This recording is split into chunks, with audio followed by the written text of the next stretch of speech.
myself Rajan and today here I am teaching you the accounts subject.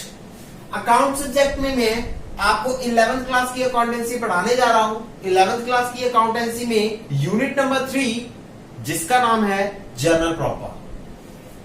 Journal proper में ये lecture number 15 है. जो हमारे 14th lecture हुए हैं उन 14th लेक्चर में हमने अपना काफी पोर्शन कवर कर लिया है. सो इस 15th लेक्चर में मैं आपको लास्ट टॉपिक करवाऊंगा, वो होगा हमारी करंट लायबिलिटी और करंट एसेट से जुड़ा हुआ. और साथ ही साथ उस टॉपिक में मैं आपको करवाऊंगा income from investment and interest on investment की जर्नल एंट्री. सो बाकी का रिमेनिंग टॉपिक एसेट की परचेज, गुड्स की परचेज, एसेट की सेल, गुड्स की sale, trading account, cash discount account and moreover अगर मैं बात करके चलूं कि पार्टली पेमेंट, जैसे 20% पेमेंट कर दी, बाकी की पेमेंट नहीं की, बाकी की उधार पर है, या फुली पेमेंट कर दी, या सारी की सारी पेमेंट कुछ दिन बाद की है. श्योर अगर मैं परचेज रिटर्न की बात करूं, सेल्स रिटर्न की बात करूं, या फिर एक्सपेंसेस की बात करूं, श्योर ये मैं सारी जर्नल एंट्रीज अपनी पिछले लेक्चर्स में कवर करवा चुका हूं. सो इस लेक्चर में मैं आपको करंट एसेट और करंट लायबिलिटी से रिलेटेड करवाऊंगा. लेकिन उससे पहले मैं करवाना चाहूंगा जो मेरे लास्ट लेक्चर में क्वेश्चन बच गया था, वो है इनकम फ्रॉम इन्वेस्टमेंट. देखिए कहता है 10% income from investment of rupees 1 lakh. From investment of rupees 1 lakh. Sure जी. बी देखिए कहता है 10% interest receive from investment of rupees 1 lakh. Receive from investment of rupees 1 lakh. चलिए सर ये तो बहुत ही ज्यादा इजी हो गया, यहां 7 लाख कर लो. चलो श्योर जी. अब देखिए आपके पास क्वेश्चन है. सबसे पहले तो इनकम फ्रॉम इन्वेस्टमेंट आपकी क्या होती है. देखिए इनकम फ्रॉम इन्वेस्टमेंट क्या होती है. इनकम फ्रॉम इन्वेस्टमेंट होती है इन्वेस्टमेंट से प्राप्त होने वाली इनकम. इन्वेस्टमेंट से प्राप्त होने वाली इनकम. श्योर जी. सो ये आपकी क्या हो गई, इनकम हो गई. ये आपकी इनकम हो गई. सर ये किस अकाउंट से जुड़ी होती है, नॉमिनल अकाउंट से जुड़ी हुई होती है. चलिए जी सर. नेक्स्ट सर यहां डेबिट में क्या आते हैं, नॉमिनल अकाउंट का रूल. डेबिट में all expenses and losses. Sure जी. और क्रेडिट में all income and gain. Credit में ऑल इनकम एंड गेन.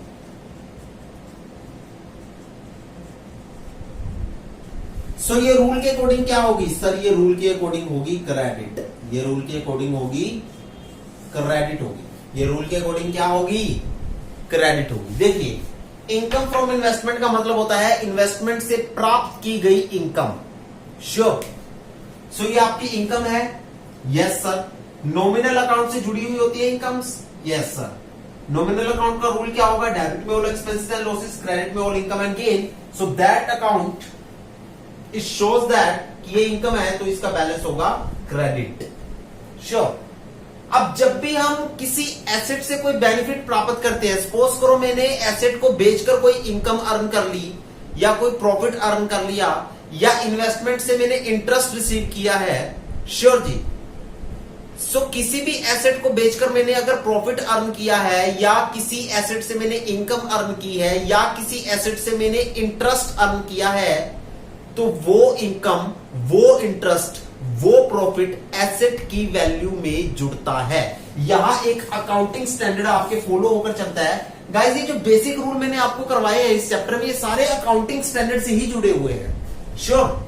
जैसे पहला अकाउंटिंग, जैसे अकाउंटिंग स्टैंडर्ड अगर आप पढ़ने जाओगे तो अकाउंटिंग स्टैंडर्ड यहां जुड़ा होता है.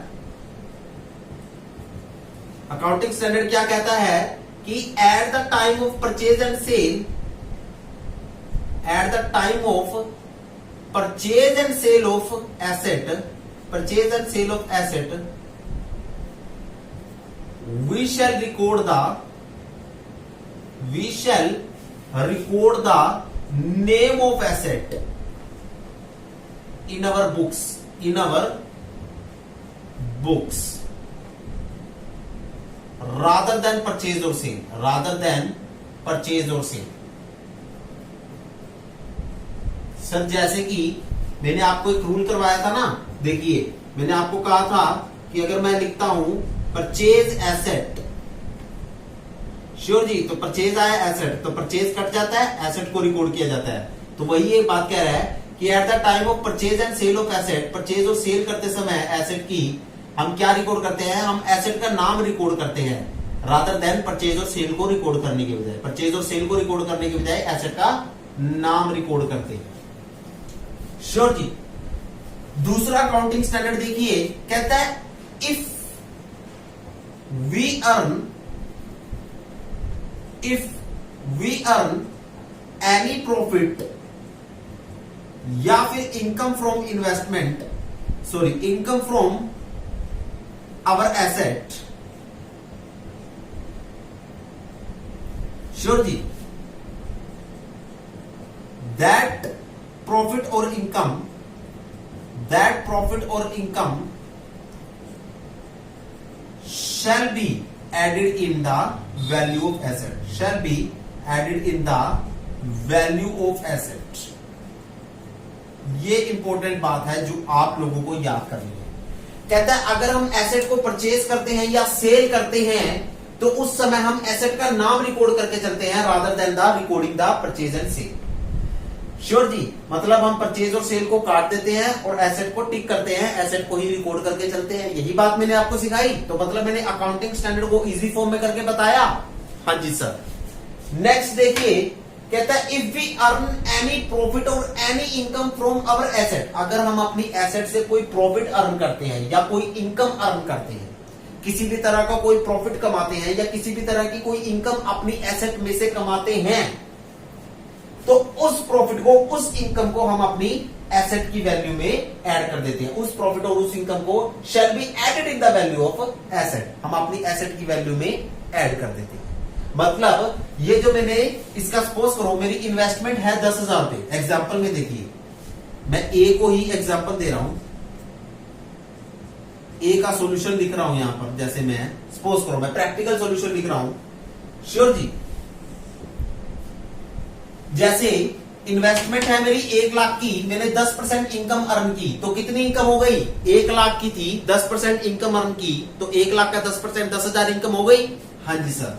सो 10,000 income, rupees 10,000 income from investment, income ऊपर लिख देता हूं, rupees 10,000 income from investment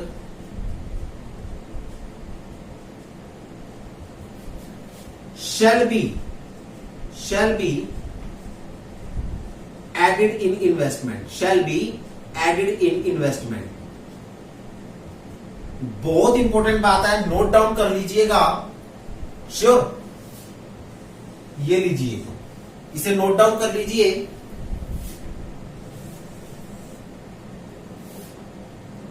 sure जी, और इसे अलग से नोट डाउन कर लीजिए। देखिए कहते हैं जो 10,000 रुपए हम इन्वेस्टमेंट की इनकम अर्न कर रहे हैं, उस 10,000 को हम shall be added in the investment value, हम उस 10,000 को किस में जोड़ देंगे, हम उस 10,000 को इन्वेस्टमेंट में ही जोड़ देंगे। मतलब एसेट से कमाया हुआ कोई भी पैसा एसेट की वैल्यू में ही ऐड होता है, एसेट से कमाया हुआ कोई भी पैसा एसेट की वैल्यू में ही जाकर जुड़ता है।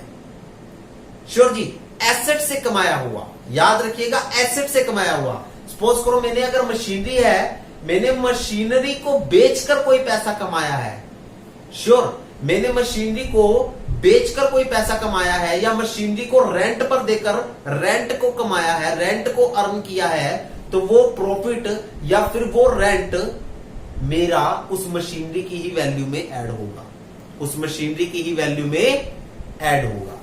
सो ये बात इंपॉर्टेंट है, ये आप नोट डाउन कर लीजिएगा। श्योर जी, ये आप नोट डाउन कर लीजिए।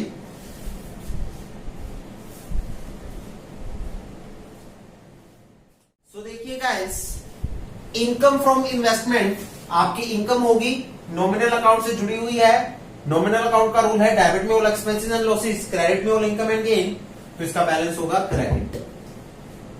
और दूसरा ये इनकम फ्रॉम इन्वेस्टमेंट इन्वेस्टमेंट की वैल्यू में जाकर जुड़ेगी, ये इन्वेस्टमेंट की वैल्यू में जाकर जुड़ेगी, यानी कि इन्वेस्टमेंट की वैल्यू में ऐड होगी, इन्वेस्टमेंट वैल्यू में ऐड होगी। इन्वेस्टमेंट क्या होती है आपकी सर? एसेट होती है। किस अकाउंट में आती है? रियल अकाउंट में आती है। सर रूल क्या बनता है? डेबिट में एसेट का कम्स इन, डेबिट में एसेट का कम्स इन, या फिर एसेट का परचेज होना, या फिर एसेट का परचेज होना, या फिर एसेट की वैल्यू का बढ़ना, ये बातें होती हैं। मैंने और ज्यादा इजी कर दिया, डेबिट में एसेट का कम्स इन, या फिर एसेट परचेज होना, या एसेट की वैल्यू का बढ़ना, एसेट की वैल्यू का बढ़ना। और क्रेडिट में एसेट गोज आउट, या फिर सेल होना, या फिर वैल्यू का डाउन होना, वैल्यू घटना, घटना का मतलब डाउन होना।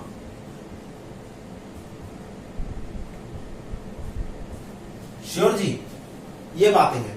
सो रूल के अकॉर्डिंग ये वैल्यू में ऐड हो रही है तो वैल्यू बढ़ रही है। श्योर जी। सो रूल के अकॉर्डिंग ये क्या होगा? वैल्यू ऐड हो रही है, वैल्यू को बढ़ा रही है, वैल्यू में ऐड होना, इन्वेस्टमेंट वैल्यू में ऐड होना, या फिर वैल्यू का बढ़ना,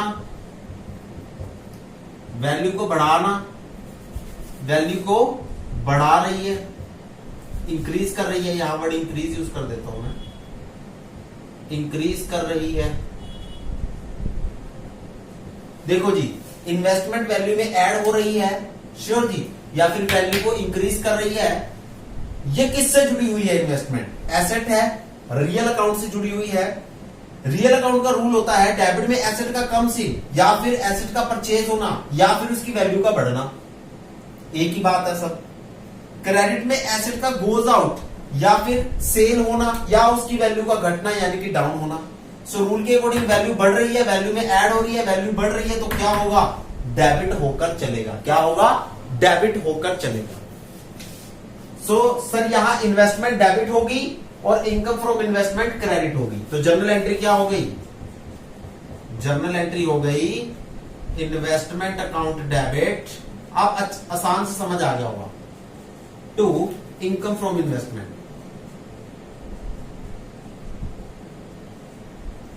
टू इनकम फ्रॉम इन्वेस्टमेंट। कितनी कितनी? देखो 1 लाख की 10% कितना हो गया? 10,000। 1 लाख की 10% कितनी हो गई? 10,000। तो यहां लिख देंगे 10,000, 10,000। श्योर जी। यहां लिखेंगे receive income from investment, receive income from investment.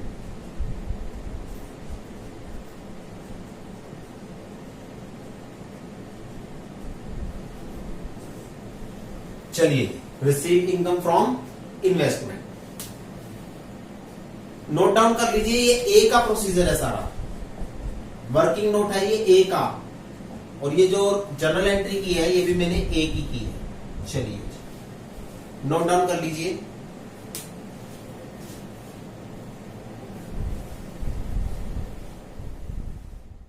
So next है केस नंबर बी। नेक्स्ट है केस नंबर बी। देखिए केस नंबर बी में क्या होगा?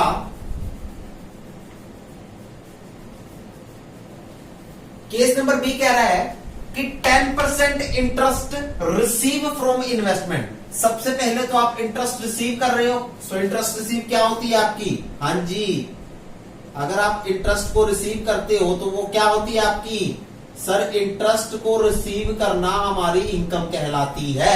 इंटरेस्ट को रिसीव करना, इंटरेस्ट को प्राप्त करना हमारी इनकम कहलाती है। सो इंटरेस्ट रिसीव करना आपकी इनकम है। हाँ जी, तो ये इनकम आपकी नॉमिनल अकाउंट से जुड़ी हुई है। हाँ जी, नॉमिनल अकाउंट का रूल होता है डेबिट में all expenses and losses, credit में all income and gain. So ये रूल के अकॉर्डिंग क्या होगी? सर ये रूल के अकॉर्डिंग क्रेडिट होगी, क्रेडिट होगी। दूसरा, ये इंटरेस्ट इन्वेस्टमेंट से रिसीव कर रहे हो। इन्वेस्टमेंट आपकी एसेट है, तो ये एसेट से आप इंटरेस्ट रिसीव कर रहे हो, एसेट से इनकम प्राप्त कर रहे हो। तो ये इनकम एसेट की वैल्यू में ऐड होकर चलेगी, तो मतलब इन्वेस्टमेंट की वैल्यू में ऐड होगी, यानी कि इन्वेस्टमेंट की वैल्यू को इंक्रीज कर रही है, यानी कि इन्वेस्टमेंट की वैल्यू को इंक्रीज कर रही है। इन्वेस्टमेंट आपकी एसेट है, रियल अकाउंट से जुड़ी हुई होती है। रूल बनता है डेबिट में एसेट का कम्स इन या फिर एसेट का परचेज होना या एसेट की वैल्यू का बढ़ना, एक ही बात है। श्योर।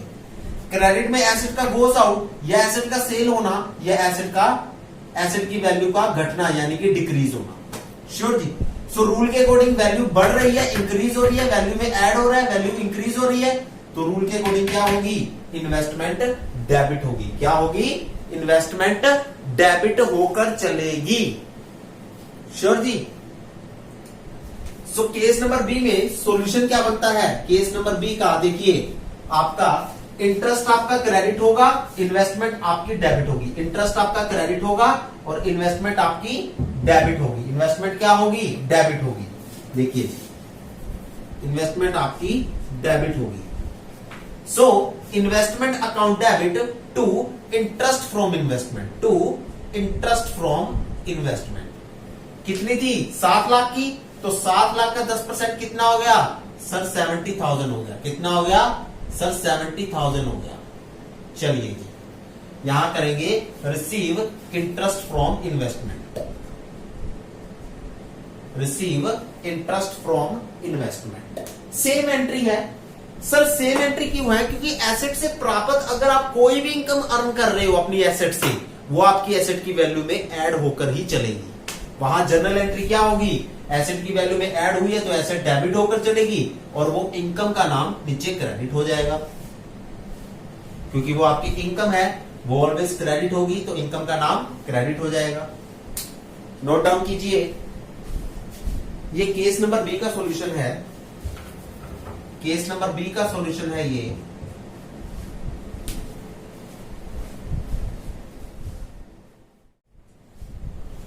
सो गाइस, जो आपका नेक्स्ट टॉपिक है, वो नेक्स्ट टॉपिक है आपका करंट एसेट और करंट लायबिलिटी से रिलेटेड। सर करंट एसेट्स क्या होती हैं, करंट लायबिलिटी क्या होती है, किन किन की जर्नल एंट्री पास होती है, हमें जरा बताइए। श्योर जी, इस चैप्टर में कौन कौन सी जर्नल एंट्री कवर होगी हमें जरा बताइए। आपको मैंने यूनिट नंबर 2 जिसका नाम है गोल्डन रूल ऑफ अकाउंटिंग, आप अगर मेरे उन लेक्चर्स को चेक कीजिए तो मैंने करंट एसेट और करंट लायबिलिटी के बारे में बता रखा है कि वो क्या क्या होती हैं, पर मैं फिर से एक बार दोबारा से बता देता हूं। करंट एसेट होती है आपकी कैश, दूसरा होता है आपका क्लोजिंग स्टॉक, तीसरा होता है आपका डेटर, डेटर जिनको हम कहते हैं कस्टमर। श्योर जी। चौथा होता है आपका, ये कस्टमर कौन से होते हैं? ये कस्टमर होते हैं उधार वाले, और थोड़ा सा आसान करके लिखो। फिर होता है आपका accrued income, accrued income. Sir ये कौन सी इनकम होती है? यहां लिख देता हूं, income which we earned, which we earned मतलब इनकम जो हम कमा चुके हैं, which we earn but not receive, परंतु रिसीव नहीं हुई, वो होती है एक्रूड इनकम। नेक्स्ट आपके पास आती है, नेक्स्ट आपके पास आएगी एक्रूड इनकम हो गई, और prepaid expenses, prepaid expenses. Prepaid expenses का सर मीनिंग भी बता दीजिए। कहता है दोज एक्सपेंसेस विच यूज्ड हो चुके हैं, जो कि यूज्ड हो चुके हैं, बट स्टिल पेंडिंग टू पे, परंतु पे होने बाकी है, बट स्टिल पेंडिंग टू पे, परंतु पे होने बाकी है। श्योर जी। डन। नेक्स्ट आपकी आती है करंट लायबिलिटीज। क्या होती है सर? करंट लायबिलिटीज क्या होती है बताइए जरा। करंट लायबिलिटी होती है, श्योर जी, करंट लायबिलिटी। यहां डेटर है तो यहां आएगा क्रेडिटर। क्रेडिटर, क्रेडिटर कौन होते हैं? हमारे सप्लायर, हमारे सप्लायर। श्योर जी, जिनसे हम उधार पर खरीदते हैं, जिनसे हम उधार पर खरीदते हैं। चलिए जी, और ये है जिन्हें हम उधार पर बेचते हैं, जिन्हें उधार पर बेचते हैं। श्योर जी। नेक्स्ट आपके पास होते हैं, यहां एक्रूड इनकम है तो यहां अनएक्रूड इनकम होगी, यहां अनएक्रूड इनकम होगी। अनएक्रूड इनकम, अनएक्रूड इनकम होती है दैट इनकम। देखिए, एक्रूड इनकम थी वो वाली इनकम जो हम कमा चुके हैं परंतु रिसीव नहीं हुई, और ये वो इनकम है that income which we not earn, जो अभी तक हमने कमाई नहीं है परंतु रिसीव हो चुकी है, बट रिसीव्ड बिफोर दैट। मतलब ये वो वाली इनकम है जो हम कमा चुके हैं, मैं कमा चुका हूं परंतु मुझे प्राप्त नहीं हुई, मतलब एक्रूड इनकम। और ये वो वाली इनकम है जो मैंने अभी तक नहीं कमाई परंतु मुझे प्राप्त हो गई, मतलब कि receive in advance, that is receive in advance, मतलब मुझे एडवांस में रिसीव हो गई है, रिसीव इन एडवांस। श्योर जी, that is receive in advance. Next आती है, यहां पर प्रीपेड एक्सपेंसेस है तो यहां आएंगे outstanding expenses, outstanding expenses. Sir ये आउटस्टैंडिंग एक्सपेंसेस क्या होते हैं? कहते हैं those expenses which still pending to pay, which still pending to pay, sorry, those expenses, prepaid expenses दोबारा देखिए, कहता है those expenses which are not used, which are not used, जो अभी तक यूज नहीं हुए। दोबारा लिख देता हूं मैं, थोड़ी सी मिस्टेक हुई, मीनिंग में मिस्टेक हुई हमसे, मिस्टेक को सुधारते हैं। कहता है दोज एक्सपेंसेस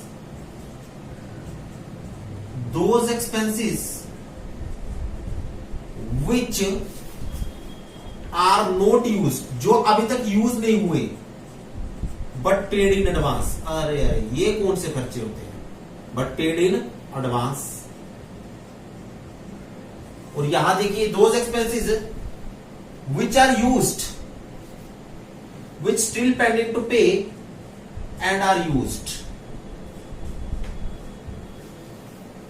देखिए ध्यान से दोनों के मीनिंग्स को क्लैरिफाई करूंगा। सबसे पहले मैं एक्रूड और अनएक्रूड को, एक्रूड इनकम वो होती है जो मैंने कमा ली है परंतु अभी तक मुझे रिसीव नहीं हुई, वो एक्रूड इनकम होती है जो आनी बाकी है।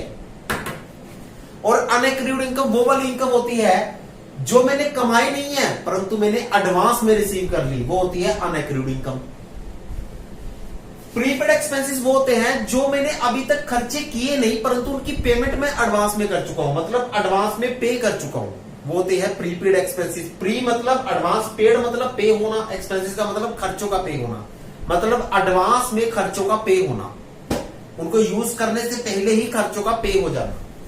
और आउटस्टैंडिंग एक्सपेंसेस होते हैं those expenses which still pending to pay, मतलब जो अभी तक पे होने बाकी है, मैंने उनको यूज तो कर लिया परंतु वो पे होने बाकी है।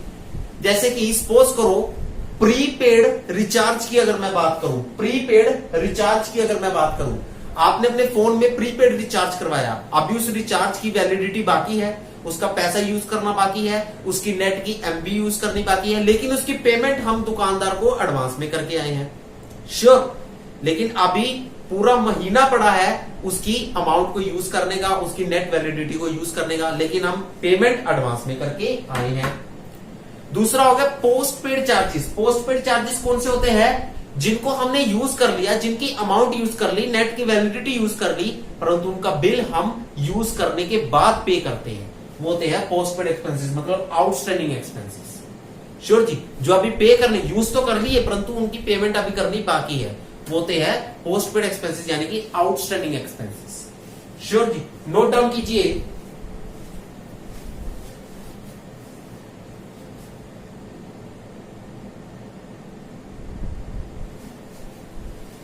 सर आप हमें किस किस की एंट्री करवाओगे? मैं आपको एक्रूड इनकम और अनएक्रूड इनकम की, प्रीपेड और आउटस्टैंडिंग की ही एंट्री करवाकर चलूंगा। बाकी हमने डेटर और क्रेडिटर की एंट्री ऑलरेडी कर ली है परचेज और सेल के समय, और बाकी किसी की एंट्री हमारे पास नहीं आकर चलती इस चैप्टर में। सो एक्रूड, अनएक्रूड और प्रीपेड और आउटस्टैंडिंग की एंट्री होगी। देखिए क्वेश्चन है, कहता है ₹10,000 स्टिल पेंडिंग टू पे, स्टिल पेंडिंग टू पे। श्योर जी, यहां मैं लिख देता हूं रेंट ₹10,000 स्टिल पेंडिंग टू पे। दूसरा क्वेश्चन है rent ₹10,000 paid in advance.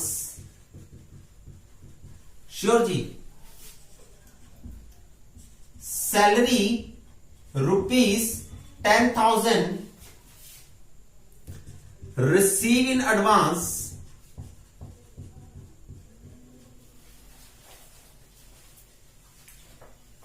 Hello, next है सैलरी ₹10,000, अमाउंट तो मैं 10,000 ही लूंगा, स्टिल पेंडिंग टू रिसीव। अब ये देखिए आपके पास 4 क्वेश्चन हैं। देखिए हमने इसमें क्या करना है, पहले तो इनकम और खर्चों का नाम कंसीडर करना है।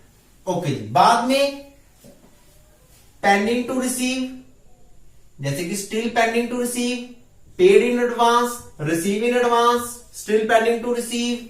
हमने सिर्फ इन चीजों को कंसीडर करना है, still pending to pay, paid in advance, receive in advance, still pending to receive. हमने इन वर्ड्स को कंसीडर करना है। अब देखिए 1 का ये फर्स्ट क्वेश्चन है, ये सेकंड है, ये थर्ड है, ये फोर्थ है। मैं फर्स्ट की बात कर रहा हूं, ध्यान से देखिए। सर रेंट क्या है? रेंट यहां पर आप पे कर रहे हो ना, देखिए रेंट आप पे कर रहे हो ना, तो रेंट आपका क्या हो गया? रेंट आप पे कर रहे हो तो रेंट आपका हो गया एक्सपेंस। एक्सपेंस कहां आता है सर? नॉमिनल अकाउंट में आता है। और रूल क्या बनता है? डेबिट में ऑल एक्सपेंसेस, क्रेडिट में ऑल इनकम। सो रूल के अकॉर्डिंग ये क्या होगा? डेबिट होगा। वैसे तो ये डेबिट होता है, वैसे तो ये डेबिट होता है। सर हमें क्या यहां पर इस बात को कंसीडर करना है? नहीं, मैं आपको एक इजी फॉर्म बताऊंगा जो आपको कंसीडर करके चलनी है। देखिए मैं आपको इजी फॉर्म बताऊंगा जो आपको कंसीडर करके चलनी है। सबसे ज्यादा इजी फॉर्म जो अभी सारे क्वेश्चंस को कवर करेगी। देखिए स्टिल पेंडिंग टू पे का मतलब क्या होता है? स्टिल पेंडिंग टू पे का मतलब मैंने क्या बताया था? स्टिल पेंडिंग टू पे को जरा रिवाइज कीजिए अपनी नोटबुक्स में। देखिए स्टिल पेंडिंग टू पे का मतलब होता है आउटस्टैंडिंग एक्सपेंसेस। आउटस्टैंडिंग, देखिए रेंट स्टिल पेंडिंग टू पे का मतलब है आउटस्टैंडिंग रेंट। एक्सपेंस का नाम लिख दिया ना, हाँ जी। Expenses still pending to pay, outstanding expenses, rent still pending to pay, outstanding rent. ये आपकी क्या होती है सर? लायबिलिटी होती है। और रियल अकाउंट के अकॉर्डिंग लायबिलिटी का बैलेंस क्या होता है? क्रेडिट होता है। लायबिलिटी का बैलेंस क्रेडिट होता है। श्योर जी, देखिए ये फर्स्ट करवा रहा हूं। जनरल एंट्री क्या होगी सर? आउटस्टैंडिंग रेंट क्या होगा? क्रेडिट होगा, हाँ जी। So to outstanding rent, to outstanding rent.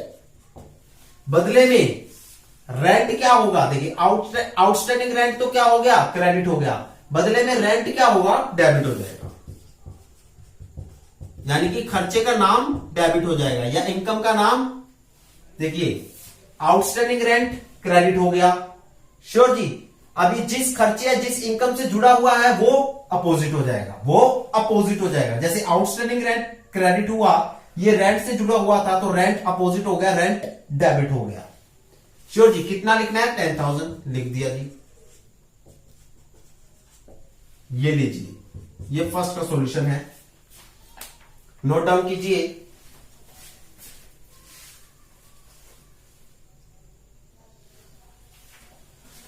Next है सेकंड। सेकंड देखिए,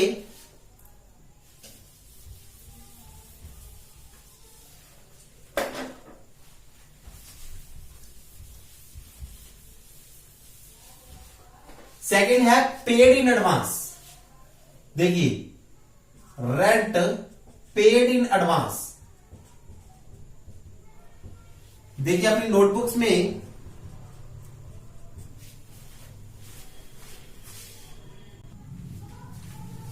रेंट पेड इन एडवांस लिखा हुआ है। जब एक्सपेंसेस पेड इन एडवांस लिखे होते थे तो वो क्या होते थे? प्रीपेड एक्सपेंस होते थे। एक्सपेंसेस पेड इन एडवांस का मतलब प्रीपेड एक्सपेंसेस होते थे। प्रीपेड एक्सपेंसेस होते थे ना, तो ऐसे ही रेंट पेड इन एडवांस क्या बनेगा? प्रीपेड रेंट बन जाएगा। प्रीपेड रेंट बन जाएगा। ये क्या होती है? आपकी एसेट होती है। एसेट, रियल अकाउंट में एसेट का बैलेंस क्या होता है? जब एसेट आती है या बनती है या तो उसका बैलेंस क्या होता है? डेबिट होता है। अब प्रीपेड रेंट क्या हो गया? डेबिट हो गया। सेकंड, प्रीपेड रेंट क्या हो गया? डेबिट हो गया ना। देखिए, सो प्रीपेड रेंट डेबिट हो गया। Prepaid rent account debit. और जिस खर्चे से ये जुड़ा हुआ है, जिस नाम से ये जुड़ा हुआ है, वो अपोजिट हो जाएगा। तो अपोजिट में क्या आएगा? To rent account. To rent account कितने से? 10,000 से। चलिए जी सर, दोनों जर्नल एंट्री हमारी हो गई। नोट डाउन कीजिए, ये सेकंड का है।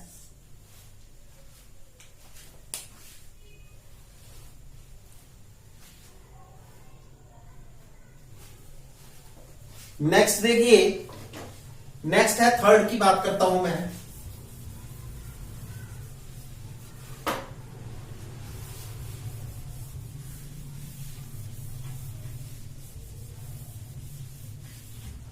नेक्स्ट मैं थर्ड की बात करता हूं। थर्ड क्या है? रिसीव इन एडवांस, मतलब salary receive in advance. Salary receive in advance, जो हम एडवांस में रिसीव कर लेते हैं वो क्या होती है? वो होती है अनएक्रूड इनकम। सो ये क्या हो जाएगी? अनएक्रूड सैलरी हो जाएगी। अनएक्रूड सैलरी क्या होती है? आपकी लायबिलिटी होती है। तो लायबिलिटी का बैलेंस क्या होता है? क्रेडिट होता है। श्योर जी, यहां मैं लिख रहा हूं कि जो एसेट होती है, एसेट का बैलेंस डेबिट होता है और लायबिलिटी का बैलेंस क्रेडिट होता है। लायबिलिटी का बैलेंस ऑलवेज क्रेडिट होता है। एसेट का बैलेंस डेबिट होता है जब एसेट बनती है, श्योर जी, तो वो डेबिट होती है। और लायबिलिटी जब बनती है तो वो क्रेडिट होती है। श्योर जी, तो लायबिलिटी का बैलेंस क्या होगा? क्रेडिट होगा। तो अनएक्रूड सैलरी क्रेडिट हो जाएगी। तो तीसरे में देखिए, और ये किस नाम से जुड़ी हुई है? सैलरी के नाम से जुड़ी हुई है, तो सैलरी डेबिट हो जाएगी। यहां देखिए, salary account debit, salary account debit to unaccrued salary, to unaccrued salary account. कितने से? 10,000 से। चलिए, लास्ट पोर्शन रह गया हमारा इस चैप्टर का, लास्ट टॉपिक। नोट डाउन कीजिए।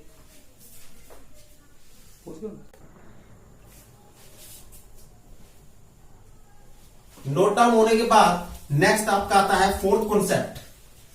देखिए, बहुत इजी है। सबसे पहले आपने आइडेंटिफाई करना है कि वो प्रीपेड एक्सपेंस है, एक्रूड इनकम है, अनएक्रूड इनकम है या आउटस्टैंडिंग एक्सपेंस है। श्योर जी, तो उनके बैलेंसेस के अकॉर्डिंग उन्हें डेबिट या क्रेडिट कर देना है। फिर वो जिस नाम से जुड़े हुए होते हैं, जिस खर्चे के नाम से जुड़े हुए होते हैं, उस खर्चे को अपोजिट बैलेंस में लेकर जाना है। जैसे देखिए, आउटस्टैंडिंग रेंट आपकी लायबिलिटी होती है, वो क्रेडिट हुई। फिर वो रेंट से जुड़ी हुई थी, रेंट को डेबिट कर दिया। प्रीपेड रेंट आपकी डेबिट होती है, एसेट होती है ना, तो डेबिट होगी। फिर वो रेंट से जुड़ी हुई थी, रेंट को क्रेडिट कर दिया। अनएक्रूड सैलरी आपकी लायबिलिटी होती है, तो वो क्रेडिट होगी। सैलरी से जुड़ी हुई थी, सैलरी को डेबिट कर दिया। Simple normal. कर क्या रहे हैं इसमें? कुछ भी नहीं। देखिए, फोर्थ पॉइंट है स्टिल पेंडिंग टू रिसीव, मतलब यहां लिखा हुआ है salary still pending to receive. बताइए जी, अपनी नोटबुक्स में देख के बताइए, salary still pending to receive मैंने क्या लिखवाया था? Expenses still pending to receive. Expenses still pending to receive वो होती है आपकी accrued income. Sorry, income still pending to receive वो होती है आपकी एक्रूड इनकम। रिसीव हो रही है ना सैलरी, तो सैलरी रिसीव हो रही है तो ये इनकम बनी, और स्टिल पेंडिंग टू रिसीव है तो income still pending to receive, तो वो आपकी एक्रूड इनकम होती है। एक्रूड इनकम आपकी एसेट होती है और एसेट का बैलेंस ऊपर लिखा हुआ है डेबिट होता है। चलिए जी सर, इतना तो आपने हमें समझा दिया। अब ये एक्रूड इनकम यानी कि ये इनकम का नाम क्या है, सैलरी है ना, तो ये एक्रूड सैलरी क्या होगी, डेबिट होगी। यहां लिख देता हूं फोर्थ का, तो देखिए एक्रूड सैलरी अकाउंट डेबिट, यहां नहीं आएगा पूरा,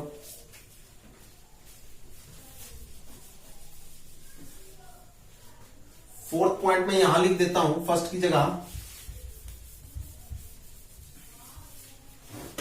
देखिए fourth, accrued salary account debit किस नाम से जुड़ा हुआ है, सैलरी के नाम से जुड़ा हुआ है सर, और सैलरी क्या हो जाएगा, क्रेडिट हो जाएगा टू सैलरी अकाउंट। कितने से, 10,000 रुपए से। चलिए जी, ठीक है जी। आपको ये तो पता ही है कि जो प्रीपेड रेंट होता है वो आपकी एसेट होती है, एसेट डेबिट होती है, और वो रेंट नाम से जुड़ी हुई है तो रेंट को क्रेडिट कर देंगे। अनएक्रूड सैलरी आपकी लायबिलिटी होती है, लायबिलिटी क्रेडिट होती है, वो सैलरी नाम से जुड़ी हुई है, सैलरी को डेबिट कर देंगे। एक्रूड सैलरी आपकी एसेट होती है, वो डेबिट होती है, तो एक्रूड सैलरी डेबिट कर दी। सैलरी नाम से जुड़ी हुई है तो सैलरी को अपोजिट में क्रेडिट कर दिया। नॉर्मल, सिंपल, ऐसे ही आपको सारी जनरल एंट्री करनी है। सो नोट डाउन कीजिए अपना फोर्थ पॉइंट को और फोर्थ पॉइंट के वर्किंग नोट को।